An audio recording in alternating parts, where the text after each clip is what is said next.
life application. Sometimes folks try so hard to analyze the meaning of a single verse that they simply fail to look at the surrounding context. Context is king. I said that to somebody a couple days ago. Somebody was posting on the Facebook. Somebody made a thread and my name got included in there. Well, ask Charlie Garrett. You know, you're a friend of him. And the guy's arguing that you are going to go through the tribulation period because Jesus says in Matthew 24, blah, blah, blah. And I've had the same argument with this guy before. And I said, listen, just so you know, he's speaking to Israel.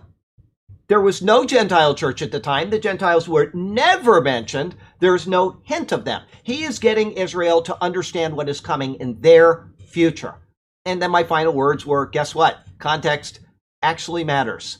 You take things out of context, you will have poor theology. And a good example of this is when people will cite Jesus' words of Matthew 24, and they're proving that you have to go through the tribulation period or you're going for 3.5 years and then you'll be raptured. All these crazy ideologies based on Matthew 24.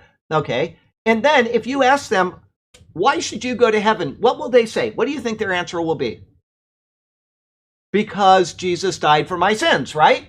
That's what a Christian is going to say. Jesus died for my sins, and so I'm going to heaven. Well, then why would you have to pray to be found worthy to stand before the Son of Man? Because he says that in the same context, doesn't he?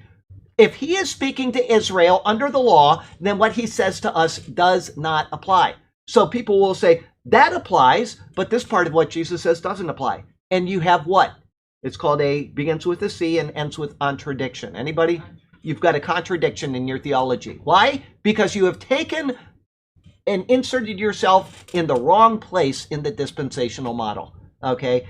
You don't do that. Take Matthew 24 in your rapture theology and put it aside. It is incorrect. I know teachers all over the world love to quote Matthew 24, especially no one knows the day and the hour, and they say, see, we don't know when the rapture is, and it has this much to do with the rapture.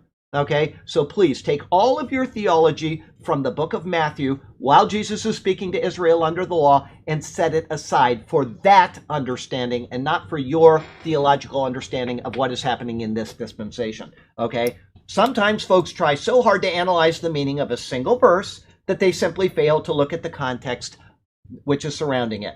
Context is king when interpreting what a verse is trying to tell us. That's the first thing you should always do with a verse. There are a lot of other hermeneutical ways of looking at or applications of analyzing a verse, but you need to first look at the context.